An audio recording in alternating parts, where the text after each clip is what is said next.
Hello everyone. स्वागत है आपका द रेडियंस अभी यूट्यूब चैनल में। शुरुआत हमने की थी मिल्टन की पोएट्री डिस्कस करना।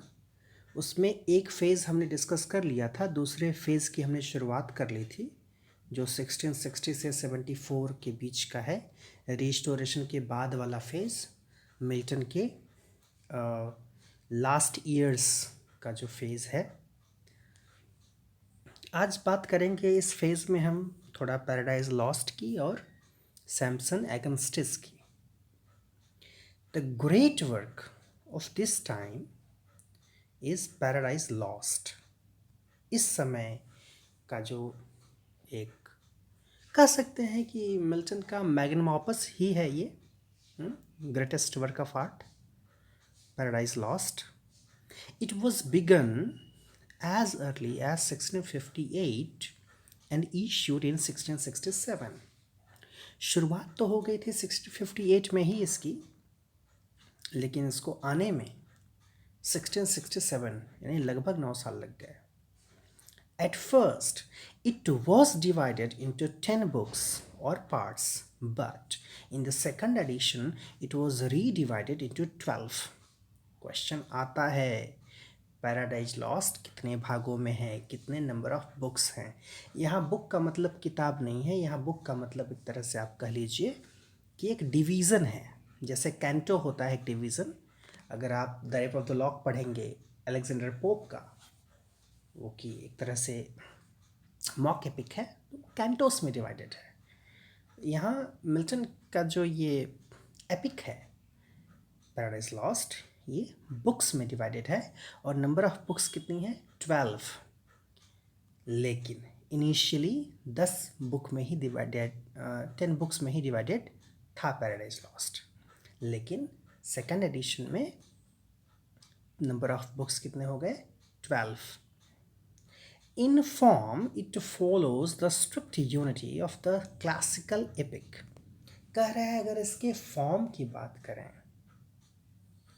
तो, या स्टाइल कह लीजिए, है ना, तो क्लासिकल एपिक को फॉलो करता है. कैसे करता है, जैसे क्लासिकल एपिक के जितने भी कैरेक्टरिस्टिक्स होते हैं वो लगभग आपको मैच करते हुए नज़र आएंगे. अगर आप एक कंपैरेटिव स्टडी करें तो समझ में आएगा आपको. जैसे एक चीज़ देख लीजिए कि शुरुआत किसी भी क्लासिकल एपिक की शुरुआत जो होती है वो इन मीडिया रेस होती है. इन मीडिया रेस का मतलब बीच से, कहानी की शुरुआत बीच से होती है.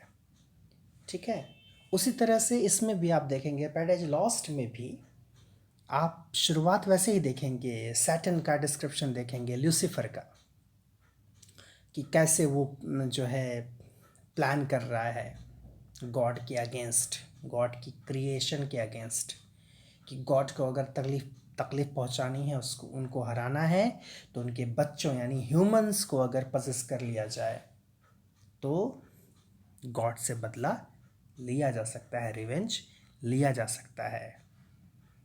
पूरा का पूरा कैरेक्टर ल्यूसीफर का निकल करके आता है बुक 1 में ही, कि कैसे वो इस बात को डिसाइड करता है it's better to reign in hell than to serve in haven.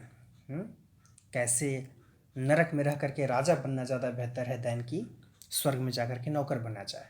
तमाम तरह की बातें जो, तो यानी ये कब हुआ, क्यों ये रिवेंज लेने की बात क्यों चल रही है, सैटर्न रिवेंज क्यों लेना चाहता है. तब जब आप फ्लैशबैक में जाएंगे, अदर बुक्स में आप आगे पढ़ेंगे तो पता चलेगा कि अच्छा बात ये थी कि एक समय ऐसा था कि जो ल्यूसीफर था, जो सैटर्न है, एक समय वो गॉड के बराबर ही में था. एक वो भी एक एंजल था, आर्क एंजल बन गया. जब उसको लगा कि गॉड में और उसमें बहुत ज़्यादा अंतर नहीं है, फिर भी गॉड को इतनी ज़्यादा वैल्यू क्यों मिलती है, उससे क्यों नहीं मिलती, तो उसने रिवोल्ट कर दिया और अल्टीमेटली फाइट शुरू हो गई. इसके ग्रुप के जो तमाम लोग थे और गॉड के बीच में, और अल्टीमेटली लूसीफर हारा, जिससे कि उसको पनिशमेंट मिली और उसको हेवन से फेंक दिया गया जो है फ्लड ऑफ फायर में. कहाँ पर? हेल में। तो वो रीज़न है, वो उसके साथ हुआ था जिस कारण वो रिवेंज लेना चाहता है, लेकिन वो स्टोरी शुरू में आपको नहीं मिलेगी। शुरुआत आपको यहाँ से मिलेगी कैसे वो प्लान कर रहा है, कैसे वो उसकी तमाम बातें उसके दिमाग में चल रही हैं। दैट इज़ बीच से शुरुआत करना, स्टोरी की शुरुआत बीच से करना। एक तो ये हो गया। दूसरा, और चीज़ें होती हैं जब आप एपिक की बात करते हैं तो आप देखते हैं कि उसका जो कैरेक्टर होता है, जो नायक होता है, वो अ, कोई या तो डिवाइन पावर होगा या तो किसी बहुत बड़े ख़ानदान का होगा। तो ऑब्वियस है कि यहाँ पर तो आप देखते हैं कि गॉड ही जो है नायक हैं, या sometimes we find Jesus Christ as hero. तो और जो युद्ध के चीज़ें होती हैं देखी जाती हैं, जैसे जैसे क्लासिकल एपिक की बात आप करते हैं तो किसको आप रखते हैं एक पैरामीटर बना करके, एक माइलस्टोन बना करके, एक टच स्टोन बना करके, सॉरी, एक टच स्टोन बना करके? इलियड ओडिसी, जो कि होमर के लिखे हुए एपिक हैं, है ना, या एक एनीड जो वर्जिल ने लिखा। तो ये जो चीज़ें हैं, ये जो वर्क्स हैं, दे आर दी पैरामीटर्स। तो वो कंपैरिजन आप करेंगे तो आपको समझ में आएगा कि क्लासिकल एपिक की स्ट्रिक्ट यूनिटी। और यहाँ पर एक चीज़, यूनिटी की बात करें तो यूनिटी में तो मतलब ये है कि कैसे एक सधा हुआ फॉर्म निकल करके आएगा। क्लासिकल एपिक का जो फॉर्म होता है वो आपको मिलेगा मिल्टन के पैराडाइज लॉस्ट में। इन theme it deals with the fall of man. कह रहा है कि अगर थीम की बात करें तो फॉल ऑफ मैन, मैन का फॉल कैसे हुआ। मैंने पिछले वीडियो में बताया था कि पैराडाइज लूज कैसे किया एडम ईव ने, वही तो फॉल था, वही तो पहला सिन कहा गया, फर्स्ट सिन। और क्रिश्चियनिटी में ये मान्यता है कि एडम और ईव ने जो पाप किया था, पहला पाप, उस पहले पाप के साथ हर क्रिश्चियन बच्चा पैदा होता है। जो भी नया बच्चा पैदा होता है क्रिश्चियनिटी में, एक मान्यता है कि वो फर्स्ट सिन उसके साथ होता है, उसके पूर्वजों का किया गया पाप। तो अगर आप बात करें पैराडाइज लॉस्ट की, उसके थीम की, फॉल ऑफ मैन यानी इंसान का फॉल, कहीं ना कहीं अगर आपसे पूछा जाए कि पैराडाइज लॉस्ट क्यों लिखा मिल्टन ने, एक लाइन में उन्होंने ये बात कही है उसमें, जिसका मतलब है कि to show the way of God to man, है ना, मतलब ईश्वर के लिए मनुष्य को रास्ता दिखाना।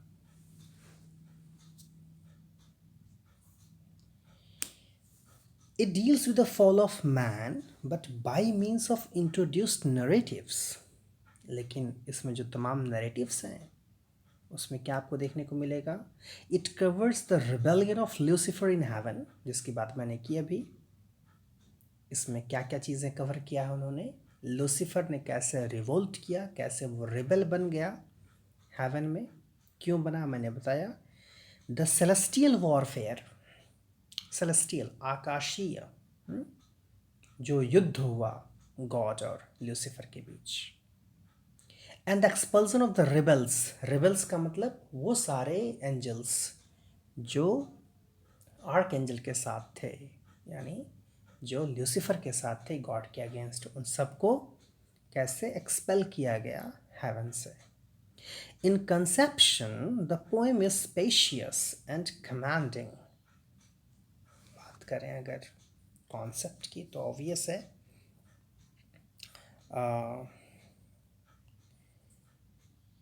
कि काफ़ी बड़ी पोएम है, ऑब्वियस एपिक है, 12 बुक्स में है तो बड़ी तो है ही।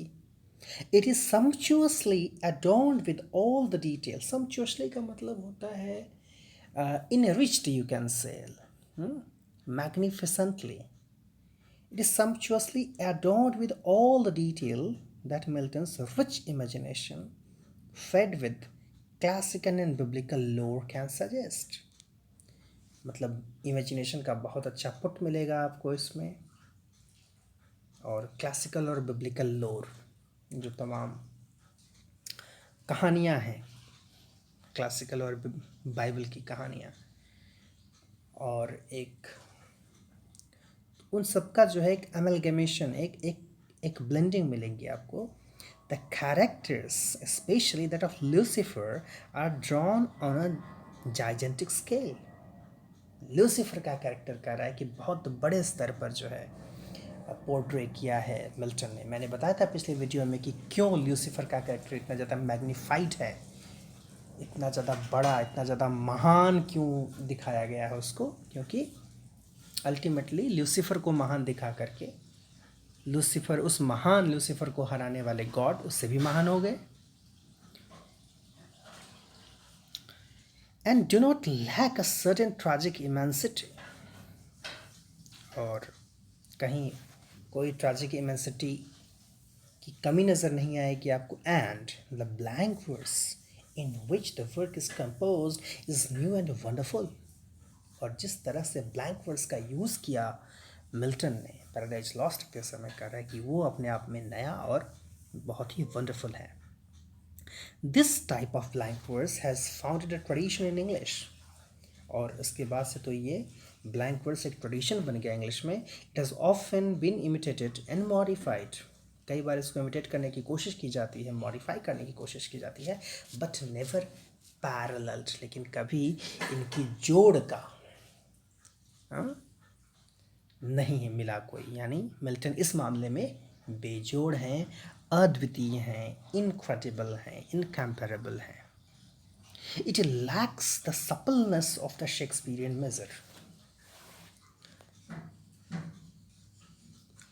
but is instinct with beauty and scholarly care. ये सपलनेस क्या होता है? एक तरह से कह सकते हैं रेडिबिलिटी, रेडिली एडेप्टेबिलिटी. किस तरह से अडेप्ट सिचुएशन के हिसाब से कैसे वो एडेप्ट कर लेती हैं चीज़ें. वो एक जो फॉर्म है शेक्सपियर में, अगर आप देखेंगे कि शेक्सपियर अगर ब्लैंक वर्स का यूज़ करते हैं तो कैसे वो उसको अपने हिसाब से, ज़रूरत के हिसाब से अडेप्ट करा देते हैं, वो इसमें लैक मिलेगा आपको, यानी उसकी कमी मिलेगी. But it is instinct with beauty and scholarly care. लेकिन खूबसूरती और विद्वत्ता क्लियरली विजिबल है इसमें. It is almost infinite in modulation, varied cunningly in scansion. जिस तरह से कह रहा है कि काफ़ी अच्छे कई स्तर पर जो है मॉड्यूलेशन हुआ है इसमें. और अगर स्कैंशन की बात करें, स्कैंशन समझते हैं जिसमें पोएट्री को बाकायदे आप एनालाइज करते हैं, क्या मीटर है, क्या फीट हैं, आयम्ब है कि ट्रॉकी है, एनापेस्ट है, क्या है ना. तो उसमें आपको काफ़ी चेंजेस मिलेंगी, डाइवर्सिटी मिलेगी. इन पॉज, और कैसे कहाँ रुकना है, हाँ. और क्या है, इन कडेंस. इन कडेंस CADENCE है, लेकिन प्रोनाउंसिएशन में बीच में ट आता है, ठीक है. कडेंस, कडेंस क्या होता है? रिदमिक सीक्वेंस ऑफ साउंड, ठीक है. किस तरह से साउंड का यूज़ किया है इन्होंने. And in sonorous dignity of music. और सोनरस क्या होता है? जो सुनने में बहुत अच्छा लगे. तो ये मिलेगा आपको मिल्टन में, ठीक है. लिखा है, it is almost infinite in modulation, varied cunningly in scansion, in pause, in cadence, and in sonorous dignity of music. It has its lapses into wordiness and bombast, but the lapses are few indeed. कह रहा है कि कभी कभी बहुत बड़े बड़े शब्दों का बम्बारमेंट कर देते हैं, तो वो कुछ लैप्सेस हैं, कुछ कमियां हैं, लेकिन वो बहुत कम हैं. In the following extract, the construction of the blank verse should be carefully observed. तो भाई देखिए, अर्थ समझने में बहुत ज़्यादा परेशान होने की ज़रूरत नहीं है. यहाँ उस फॉर्म को समझने की कोशिश करनी है जिस तरह से ब्लैंक वर्स का यूज़ किया है मिल्टन ने, उसको देखने की ज़रूरत है. ब्लैंक वर्स समझते हैं, मैंने बताया है बार बार, आयम्बिक पेंटामीटर की लाइन जिसमें rhyming No. The variation of foot, pause, and melody is worthy of the closest study. फूट का वेरिएशन, कहाँ रुकना है, पॉज है, और मेलोडी, ये देखने लायक चीज़ है. चलिए पढ़ते हैं, कोशिश करते हैं समझने की, पढ़ करके ऑब्ज़र्व करने की. क्या कुछ मेलोडी निकल करके आ रही है, क्या कुछ म्यूज़िक जैसा लग रहा है, कहाँ कैसे. समटाइम्स हम देखेंगे कि कहीं ऐसा तो नहीं कि इंजम्पमेंट फॉलो हो रहा है.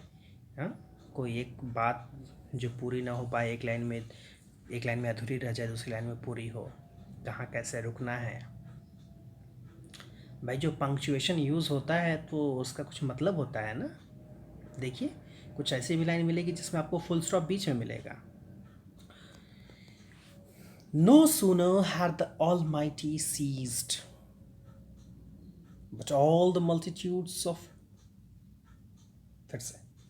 No sooner had the Almighty ceased, but all the multitude of angels, with a shout loud as from numbers without number, sweet as from blessed voices uttering joy, heaven rung with a jubilee, and loud hosannas filled the eternal regions. Lowly reverent towards either throne they bow, and to the ground. With solemn adoration down they cast their crowns inwove with amaranth and gold. Immortal amaranth, a flower which once in paradise fast by the tree of life began to bloom, but soon for man's offense to heaven removed. Where first grew, there grows in flowers aloft, shedding the fount of life. And where the rivers of bliss through the midst of heaven rolls over Elysian flowers her amber stream. तो ये कुछ बात रही paradise lost की. अब थोड़ी बात कर लेते हैं रीगेंट की. Paradise regained. Then we'll talk of Samson Agonistes. In 1671, Milton issued his last volume of poetry, जिंदगी का अंतिम वॉल्यूम पोएट्री का, जिसमें 2 पोएम थी, पैराडाइज रीगेंट और Samson Agonistes. The former poem which tells of Christ's temptation and victory, यानी पहली वाली यानी पैराडाइज लॉस्ट की बात अगर करें, उसमें क्या हम देखते हैं, क्राइस्ट का टेम्पटेशन और अल्टीमेटली उनकी victory, is complementary to the earlier epic. और एक तरह से कह लें कि पैराडाइज रीगेंड जो है वो कॉम्प्लीमेंट करता है पैराडाइज लॉस्ट को, यानी दोनों मिलकर के एक होल बनाते हैं. ठीक है, होल WHOLE वाला. ठीक है. And Milton hope that it would surpass its predecessor. Milton को लगा था कि पैराडाइज रीगेंड इतना खूबसूरत लिखेंगे कि पैराडाइज लॉस्ट से भी बेहतर हो जाएगा. But in this his hopes were dashed. लेकिन ये उनकी आशा फलीभूत हुई नहीं. It is briefer and poorer than Paradise Lost. छोटा भी है पैराडाइज रीगेंड पैराडाइज लॉस्ट की अपेक्षा, और उससे क्वालिटी में पुअरर भी है. It lacks the exalted imagination, the adornment and the ornate rhythms of the earlier poem. जो एग्जाल्टेड इमेजिनेशन, जो अडॉर्नमेंट या जो रिदम पैराडाइज लॉस्ट में था वो पैराडाइज रीगेंट में नहीं हो पाया. There is little action, the characters are uninteresting. Action भी बहुत ज़्यादा नहीं है, कैरेक्टर्स भी बहुत इंटरेस्टिंग नहीं है. The work approaches paradise lost only in a few outstanding passages. बस कुछ पैराडाइज रीगेंट के कुछ पैसेजेस हैं जो कि मैच करते हैं पैराडाइज लॉस्ट से, अदरवाइज क्वालिटी पैराडाइज रीगेंट की उतनी ख़ास नहीं है. और यही कारण है कि दुनिया पैराडाइज रीगेंट को कम ही जानती है. Paradise lost is very famous. और एक और जिसकी आज बात करनी है हमें, वो है सैमसन एगोनिस्टस. पहले तो मैं आपको ये बता दूं कि ये एक क्लोसेट ड्रामा है. अब कहिएगा कि ड्रामा है तो पोएट्री में क्यों पढ़ रहे हैं. तो क्लोसेट ड्रामा होता क्या है? वो ड्रामा जो कि परफॉर्म करने के पर्पज़ से न लिखा जाए बल्कि पढ़ने के पर्पज़ से लिखा जाए, और स्पेशली अगर वो वर्स में है, वर्स ड्रामा जो कि रोमांटिक पोएट्स ने लिखे, जो कि टी.एस. एलियट ने भी लिखा। तो ऐसा ही वर्स ड्रामा आप कह सकते हैं कि सैमसन अगस्टिस है, यानी ड्रामा है तो ज़रूर, लेकिन वो वर्स फॉर्म में है, कविता के फॉर्म में है। ठीक है। सैमसन एगेंस्टिस, अगर इस एगेंस्टिस वर्ड को फॉलो किया जाए तो उसका मतलब है Samson the champion, Samson the champion. ठीक उसी तरह से जैसे हमारे यहाँ साउथ की मूवीज़ बनती हैं, योद्धा द वॉरियर है ना। हालांकि उसमें तो ये होता है कि वही वर्ड हिंदी उसी वर्ड की इंग्लिश, लेकिन यहाँ ऐसा नहीं है। सैमसन की कहानी which tells of Samson's death while a prisoner of the Philistines, Philistines, Hindi में फिलिस्तीनी बोलते हैं, has a curious interest for in the biblical hero Milton saw more than one resemblance to himself. क्या है रीज़न? क्यों इंटरेस्टेड थे सैमसन में इतना ज़्यादा मिल्टन? क्योंकि मिल्टन को कई सिमिलैरिटीज़ नज़र आती हैं खुद में और सैमसन में। क्या है भाई वो? Which tells of Samson's death while a prisoner of the Philistine. तो सैमसन की जो कहानी है ये ओल्ड टेस्टामेंट की कहानी है। ठीक है। कह सकते हैं कि जो हिब्रू में जो लिखा गया था शुरू में, बाइबल जो लिखी गई थी, उसमें सैमसन का जो कैरेक्टर है, किस तरह से उसके साथ धोखा हुआ था। फ़िलिस्तीन वालों ने एक लड़की भेजी थी जिसने जो है सैमसन को फंसा करके, या यूँ कह लीजिए कि अपने जाल में फंसा करके अल्टीमेटली उसके बाल को कटवा दिया था। ऐसा माना जाता था कि सैमसन के जो बड़े बाल थे उस कारण से उसके अंदर बहुत ज़्यादा शक्ति थी। अच्छा, ये सैमसन था कौन? He was one of the जजेस। अब ये जजेस JUDGES, जज वाला ही जजेस है, लेकिन मीनिंग वो नहीं है यहाँ पर। ठीक है। द बुक ऑफ जजेस के में इसके बारे में बात कही गई है। बाकी आपको डिटेल में बहुत जाना है तो आप खुद से विकीपीडिया कर लीजिएगा सैमसन एगस्टिस का। कुछ बातें मैं यहाँ बता दे रहा हूँ। वन ऑफ द जजेस था। जजेस का मतलब वो तो होता थे जो लोग जिन एक तरह से कह लीजिए कि कमांडर होते थे, कमांडर इन चीफ, एक तरह से सेना को देखने वाले की देख रेख करने वाले। ठीक है। तो सैमसन भी वैसा ही था। तो फ़िलिस्तीन वाले जो हैं, जो कि दुश्मन थे उसके, उन्होंने भेजा था उस लड़की को, और अल्टीमेटली जो है उसके सोते वक्त उसका बाल काट दिया गया, कटवा दिया उसने, और अल्टीमेटली फ़िलिस्तीन वाले उठा करके ले गए इनको, और इनकी आँख भी फोड़ दी गई, तो अंधे भी बना दिए गए सैमसन। फिर बस ये हुआ कि जब अपने मंदिर में ले जा रहे थे सब उनको, तो कुछ देर के लिए इनका मन किया कि नहीं, उनको थोड़ा सा मौका दिया जाए। प्रे करना चाहते थे अपने गॉड से, और अल्टीमेटली हुआ ये कि थोड़ा मौका मिला सैमसन को, और उन्होंने प्रे किया, अपनी गलती की क्षमा मांगी गॉड से, और ऐसा हुआ कि उनका हेयर रीग्रो करने लगा, और फिर से लगा कि शक्ति पूरी वापस आ गई, and ultimately he killed the enemies, और बाद में खुद भी मारे गए या मर गए, जो भी है। तो अंधा होना, गॉड से प्रे करना, फिर से शक्ति गेन करना, ये कुछ चीज़ें काफ़ी मैच करती हैं मिल्टन से, मिल्टन की पर्सनालिटी से, सैमसन की। हाँ, यहाँ पर एक चीज़ और मैं आपको बता दूँ, सैमसन एगस्टिस का जो इंट्रोडक्शन है, उस इंट्रोडक्शन में एरिस्टोटल के ट्रेजेडी को जो है अपने हिसाब से पैराफ्रेज उसका प्रस्तुत किया है मिल्टन ने। तो ये भी जान लीजिए कि ऐसे भी क्वेश्चन आते हैं, आ सकता है कि भाई एरिस्टोटल के ट्रेजेडी के बारे में किस वर्क के इंट्रोडक्शन में बात की है मिल्टन ने, तो आंसर इज सैमसन एगस्टिस। ठीक है। In form the work has the strict unity of time, place and action universal in Greek tragedy. Greek tragedy में जो आप तीनों यूनिटीज़ देखते हैं, यूनिटी ऑफ टाइम, प्लेस और एक्शन, समझते हैं ना इसको? मालूम तो होगा ही।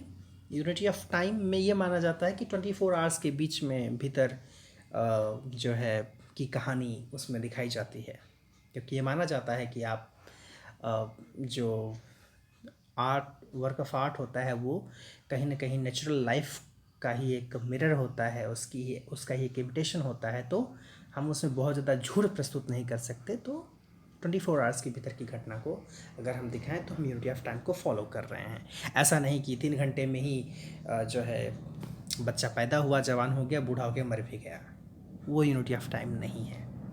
प्लेस का मतलब भी उसमें है कि बहुत ज़्यादा उड़ उड़ करके अलग अलग जगह की बात नहीं करेंगे, एक ही जगह रहेंगे। जैसे हम लोग कैसे देखते हैं मूवीज़ में आजकल, अभी मुंबई में है तो अचानक पहुंच गया, दिल्ली पहुंच गया तो अचानक पहुंच गया, लंदन पहुंच गया, न्यूयॉर्क पहुंच गया, तो ये यूनिटी ऑफ प्लेस नहीं हुई। हालांकि यूनिटी ऑफ प्लेस को बहुत ज़्यादा फ्रेंच ड्रामेटिस्ट ने खूब फॉलो किया था। यूनिटी ऑफ एक्शन की बात करें तो माना यह जाता है कि आप एक साथ हंसने रोने दोनों की बात नहीं कर सकते। हालांकि ट्रेजी कॉमेडी इसका एक बहुत बड़ा अपवाद है जो कि बाद में आया, खास करके शेक्सपियर जैसे लोगों ने उसको इंट्रोड्यूस किया। तो यूनिटी ऑफ एक्शन में भी ये है कि आप एक तरह की बात करें, या तो आप कॉमेडी की ही बात करें या तो आप ट्रेजिडी की ही बात करें, तो वो यूनिटी ऑफ एक्शन है। तो इस तरह से अगर आप बात करें कि तीनों जो यूनिटीज़ हैं जो ग्रीक ट्रेजिडी में काफ़ी अच्छे से दिखती हैं, यूनिटी ऑफ टाइम, प्लेस और एक्शन, तो वो आपको सैम्सन एगस्टिस में भी मिलेगा। अच्छा देखिए, है ना, बात पोइट्री की कर रहे थे, सैम्सन एगस्टिस की बात कर रहे थे, लेकिन ग्रीक ट्रेजिडी पर हम आ गए कि नहीं आ गए? तो ट्रेजिडी क्या है? ड्रामा है। ग्रीक ट्रेजिडी को पहले कौन डिफाइन किया? एरिस्टोटल ने किया, ठीक है।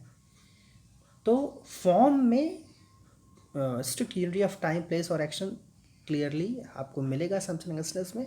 इन स्टाइल, अगर स्टाइल की बात करें, it is bleak and bare, ये थोड़ा सा ब्लिक और बेयर है स्टाइल में। In place is harsh and forbidding, और कुछ आपको हार्श भी नज़र आएगा और लगेगा कि नहीं, ठीक नहीं है। But in several places Milton stubborn soul is wrung with pity and exalted by the hope that looks beyond. लेकिन कुछ जगहों पर कह रहा है कि रंग, रंग का मतलब यहाँ पर टर्न होने से है, या आप कह सकते हैं कि जो एक ट्विस्ट होता है ना। Stubborn soul, Milton stubborn soul is wrung with pity, कहीं कहीं आपको लगेगा कि वो एक पिटी निकल करके आ रही है भीतर से मिल्टन के, and exalted bye the hope that looks beyond, और एक जो होप निकल करके आता है, लगता है कि कहीं ना कहीं जैसे एक जो है कि ईश्वर से प्रार्थना करने के बाद जो एक उम्मीद पैदा होती है, तो वो उसका प्रेजेंटेशन आप सैमसन एंगस्टिस में देखेंगे कि कैसे एक समय था जब उसने सारी उम्मीदें खो दी थी सैमसन ने, लेकिन अल्टीमेटली जब उसको रियलाइज़ हुआ कि उसको रिडीम करने वाला एक गॉड के सिवा कोई और नहीं है, तो उसने प्रे करने का रास्ता अपनाया। और वो बात कहीं ना कहीं मिल्टन की पर्सनालिटी से बहुत मैच खाती है। इवन ऑन हिज ब्लाइंडनेस जो सोनेट है, इसी बात की गवाही देता है वो भी ना, जिसमें मिल्टन कंप्लेन करते हैं गॉड से कि मैंने क्या बिगाड़ा था, क्यों मेरे साथ ऐसा किया, मुझे अंधा कर दिया। लेकिन अल्टीमेटली वो रियलाइज़ करते हैं कि जो कुछ भी है, अगर ईश्वर ने ऐसा किया है तो उसके पीछे भी हो सकता है कोई रीज़न हो, और उनको लगा कि उन्हें गॉड से बहुत कंप्लेन नहीं करनी चाहिए, बल्कि उनका शुक्रगुजार होना चाहिए जो कुछ भी उन्होंने उनकी लाइफ में उन्हें दिया है, या जो कुछ भी वो दे सकते हैं उसके लिए। The speech of Samson's father over his dead son is no inappropriate epitaph for Milton himself. कह रहा है कि जो सैमसन के मरने के बाद उनके पिता जो एक लेमेंट करते हैं, जो विलाप करते हैं, जो बातें कहते हैं उसके बारे में, सैमसन के बारे में, कह रहा है वो बिल्कुल मैच करता है मिल्टन से भी। कि अगर मिल्टन का एपिटैफ लिखा जाए, एपिटैफ समझते हैं किसी की कब्र पर जो शब्द उकेरे जाते हैं, उसके बारे में कुछ बातें कही जाती हैं। जैसे एक किड्स के बारे में है कि ऐसा कुछ चाहा था उन्होंने कि उनके लिए एपिटफ जो लिखा जाए वो ऐसा हो कि here lies the man whose name was written in water on water, वो इंसान जिसका नाम पानी पर लिखा गया हो। पानी पर लिखी गई चीज़ें मिट जाती हैं जल्दी, है ना, दिखती नहीं है। खैर, तो क्या है वो लाइंस जो मिल्टन लिखते हैं सैमसन के लिए, सैमसन के मरने के बाद जो लैमेंट करते हैं उसके फादर, और कैसे वो चीज़ें मैच करती हैं मिल्टन से, आप खुद एनालाइज कर सकते हैं, आप देख सकते हैं कि क्या कुछ चीज़ें सिमिलर हैं क्या। Come, come, no time for lamentation now, nor much more cause Samson hath quit himself like Samson and heroically. अच्छा देखिए क्या है, come, come, no time for lamentation now. अब शायद लैमेंट करने का समय नहीं है, nor much more cause. Samson hath quit himself like Samson. क्या बात है, सैमसन को जिस तरह से जाना चाहिए था वैसे ही गया, चैंपियन की तरह। Samson hath quit himself like Samson. मुझे याद आ गई उस बंदे की जो बहुत अच्छे से परफॉर्म कर रहा था इंडियाज़ गॉट टैलेंट में। कुछ चीज़ें उसने अपना बना रखा था, कुछ डोले शोले बना रखे होंगे, और किसी ने कहा कि तुम तो सलमान की तरह दिखते हो, तो उसने कहा सर मैं खुद की तरह देखना चाहता हूँ, किसी और की तरह नहीं। Samson hath quit himself like Samson and heroically hath finished a life heroic. देख रहे हैं कैसे रिपीटेशन हो रहा है एक ही चीज़ का, और उसको कैसे एम्फेसाइज कर देने चीज़ें, लेकिन ना, heroically hath finished a life heroic on his enemies fully revenged. I hope कि मैं जो एक बैकग्राउंड इन्फॉर्मेशन आपको दे दिया हूँ सैमसन के बारे में, तो अब ये लाइन बहुत अच्छे से समझ में आ रही होंगी। Fully revenged hath left them years of mourning and lamentation to the sons of Captor through all Philistine bounds. To Israel honor hath left and freedom. ये इज़राइल और फ़िलिस्तीन की लड़ाई बहुत पुरानी है, अभी चल रही है ना इंटरनेशनल लेवल पर, देखिए यहाँ भी है। To Israel honor hath left and freedom. Let but them find courage to lay hold on this occasion to himself and father's house eternal fame. And which is best and happiest yet, all this with God, not parted from him, as was feared. लिखा है ना, all this with God not parted with him. कुछ भी हुआ उसके साथ लेकिन ईश्वर ने उसका साथ नहीं छोड़ा। As was feared, जैसा कि डर था कि ऐसा हो सकता था, but favoring and assisting to the end, लेकिन अंत तक ईश्वर ने उसका साथ दिया। Nothing is here for tears, nothing to wail or knock the breast. छाती मत पीटो, रोने की कोई वजह नहीं है। No weakness, no contempt, dispraise or blame, nothing but well and fair. सब ठीक है। What may quiet us in a death so noble? इतनी अच्छी मौत मरा है बेटा, क्यों विलाप करना उसके लिए। ये वर्ड्स सैमसन के फादर के हैं, सैमसन के लिए, और एल्बर्ट का कहना है कि शायद मिल्टन भी कहीं ना कहीं उस तरह से मिल्टन पर चीज़ें मैच करती हैं, कितना कुछ कर गए, अमर हो गए। चलिए इनकी अमरता को यहीं छोड़ते हैं और आज यहीं रुकते हैं। अपना और अपनों का ख्याल रखिए। धन्यवाद।